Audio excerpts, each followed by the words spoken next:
Ah, I need my walking stick because Father Time is undefeated, as they say. Ah, okay. I think they make this a little bit more impressive. Yes, Father Time is undefeated. Hey everybody, I'm Cortez and I'm a critic, and welcome back. We're discussing the New York Jets as we're going through the recap of the 2024 NFL season, and the AFC East is on the clock, and so are the Jets. This is gonna be fun.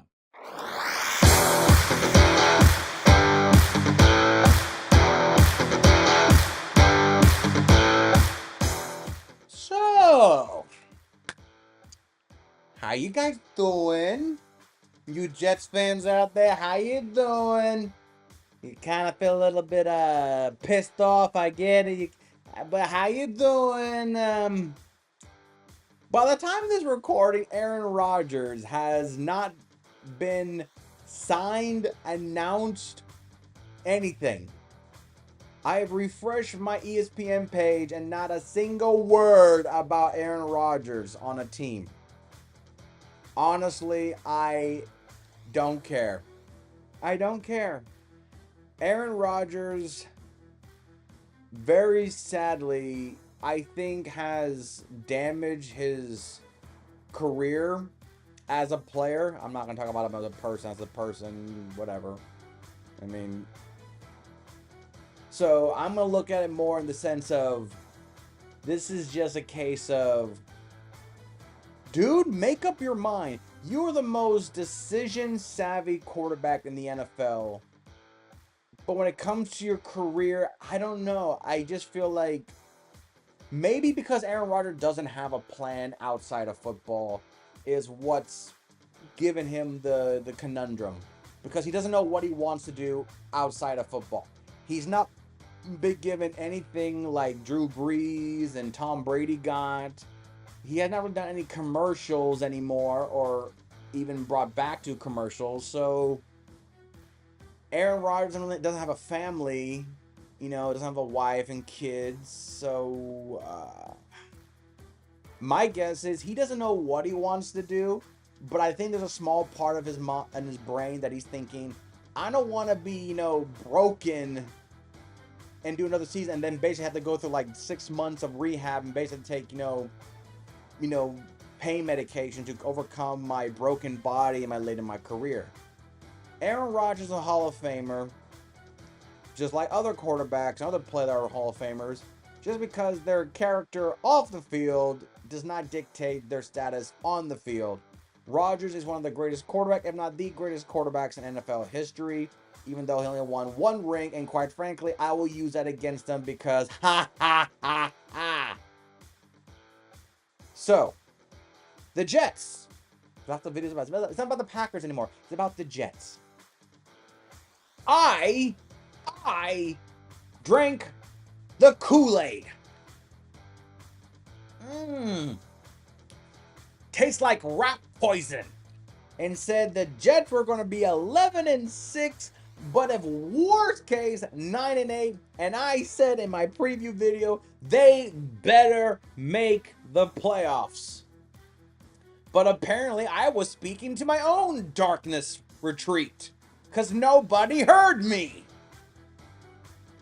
So the Jets, I believe, did everything in their power to save this season. I believe they did. Devontae Adams, who is now a Ram. I just realized that in my Ram video. I did not mention him at all. But yeah, he's a Ram. Oops. And Rodgers doesn't have a job.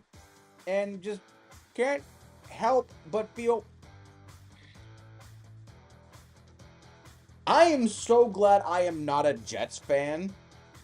But I guarantee you right now, I will be poking the bear so hard if I were to meet Rich Eisen that I think he will assault me. Like, he will literally punch me in the face. And the question becomes whether it's a joke or just pure, unadulterated rage. The Jets, I don't. Are we sure Joe Namath did not make a deal with the devil for Super Bowl III? Are we sure that didn't happen? Because my goodness, that story seems more plausible that maybe it was supernatural forces than anything else. I don't want to criticize Joe Namath's career, but it wasn't that good. It wasn't. Look at the stats. You football guys out there and girls, you know what I'm talking about. His stats weren't that good. Matter of fact, I will say Eli Manning has a better resume as a New York quarterback than he does. Fight me on that one. You know I'm right. So, 5-12. Zach Wilson, good job. Aaron Rodgers, fantastic job. Man, Chad Pennington is so much more important to your franchise that it's just sad. The Browns, I'm going to put the Jets under the Browns as the worst NFL franchise. I'm going to say that. They have been through so many different managements and head coaches, and just feels like you can't be this bad. I mean, Mark Sanchez had 2 AFC championship trips back to back. So it's like, you guys can't be this bad.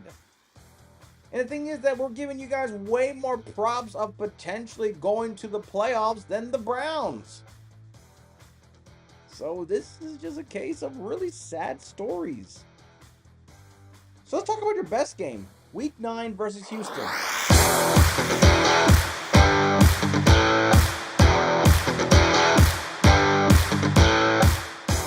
I'll admit, this felt more like a Houston letdown than a Jets victory. The score didn't really give us the sense of the Jets are back. It just gave more like, are we sure? The narrative was more about the Texans losing, the Jets winning. So that's why I can't really give it. I mean, Rodgers threw for just over 200 yards and 3 touchdowns. Devontae Adams proved what Devontae Adams does. He makes things happen. But this felt more about the Texans' lackluster performance than the Jets' victory. The only reason why I'm giving it the best game is because the Houston Texans were the threat of the AFC, and the hype was still very high on them because of last year, and the Jets' hype was based on hope, and like, please, for the love of God, be good, please. That, to me, is the reason why this is the best game. No one expected it. The Jets had a losing record. Hell, both teams basically had opposite records. One was 6-3, the other one ended up 3-6 at the time. And with Devontae, people thought this would have been the start of Devontae and Aaron Rodgers carrying the Jets into the postseason. It didn't happen. You guys literally won 2 games, and you doubled your losses. It's the best game because at least it was at home. At least Jets fans, for one oblivious week, they can say Rodgers and Devontae are going to lead us to the playoffs. And maybe the Jets felt like, well, at least we're not the Giants for at least 1 week. I think that was all the copium they could have handled. Your worst game was the season. No, but it was bad.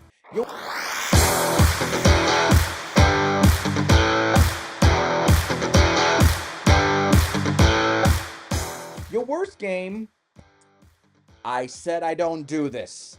I said I don't do the first 4 weeks. But for the love of God, I have to do it. This game was so weird, I have to. Week 4 versus Denver. I don't do the first 4 weeks. But for those of you that watch the game, especially those of you that are Jets fans, that was one of those games where I would literally be like, so I'm not doing anything this year. I'm not doing anything. This game was so bad. If I would have told you that one of these 2 teams was going to go to the postseason on a massive, impressive streak, you would have been like, oh, so Aaron Rodgers got his shit together and the Jets finally figured out they were a good team? And I would have been like, no. And you would have probably punched me in the face. Because you never would have believed that that game would have dictated that Bo Nix and the Broncos would have been playoff bound. You were like, what? Really? I don't do the first 4 weeks. But this game was so bad. This game was so bad. And honestly, even though Denver did win, it wasn't like, don't cheer. Get on the plane, go back to Denver. Don't cheer. Take a shower, get treated, get on the bus, get on the plane. We're leaving now. That's the kind of game. This is the kind of game where no one smiles, even though they're the victors. This game was so bad. Yes, I know the weather was bad.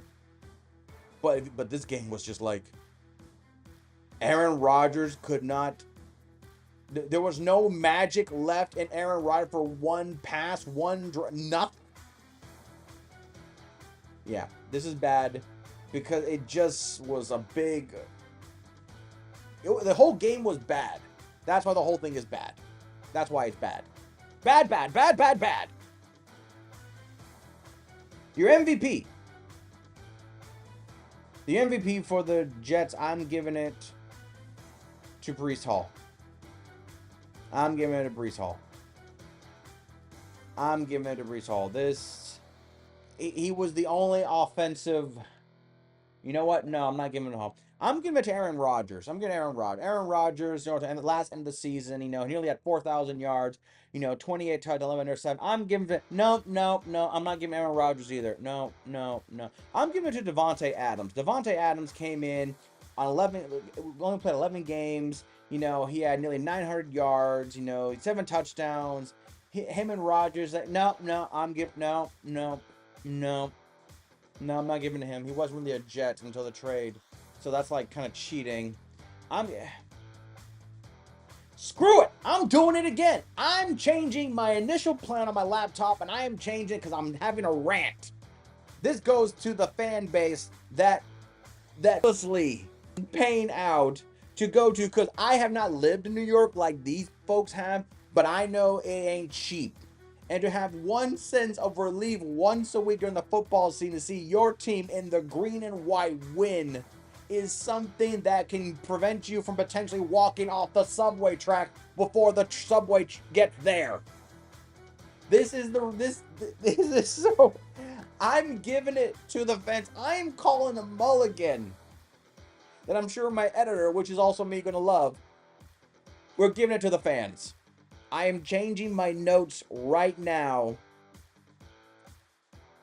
on my plan and say we're giving it to the fans.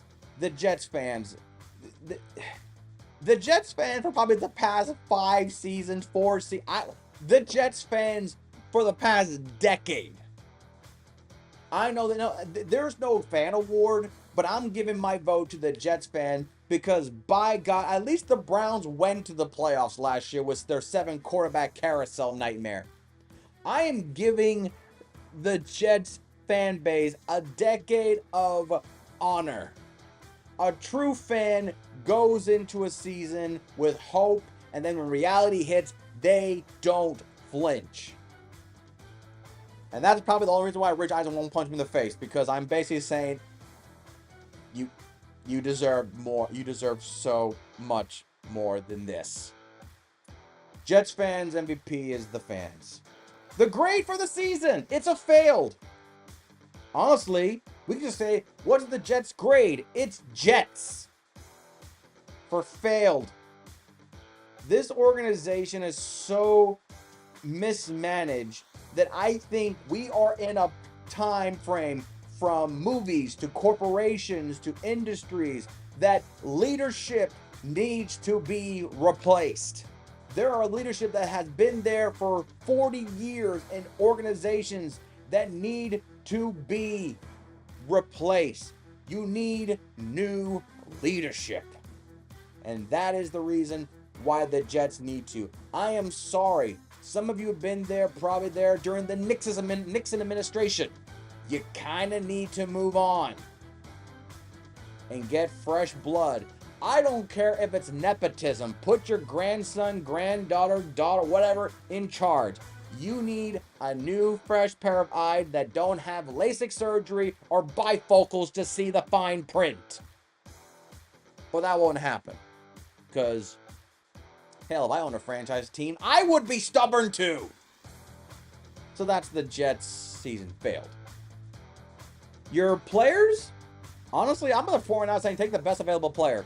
But if you have choices, I'm going to give you Mason Graham, defensive tackle from Michigan, Shedeur Sanders, quarterback from Colorado, because if the Giants don't get him, why not him go to the Jets? So there, Dion can see his son go from prime time to abomination. And then Will Johnson from Michigan. Honestly, the Jets right now, I'm on the verge. Take the best available player. And I'll be mean and say, it better not be an offensive line. Get me a player that can make impact. Give me a skilled player on defense or offense. If you get a quarterback, I'll be like, what's the worst that can happen? Zach Wilson still haunts our dreams. So, take the best available, but I want to say these are my picks.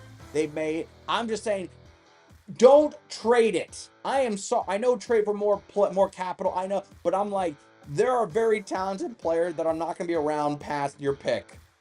You might want to take them. That's all I'm saying. And that's the New York Jets. I can't even flip the hat over my shoulder. That's how distraught I am. So let's continue the AFC East, and we go from the Jets. Let's go to Miami. Full of, women in bikinis and Colombian drug dealers. And, oh yeah, they also have a football team called the Miami Dolphins. So we'll talk about them next time. So until then, I'm Cortez and I'm a critic. Thank you so very much for watching, Jets fans.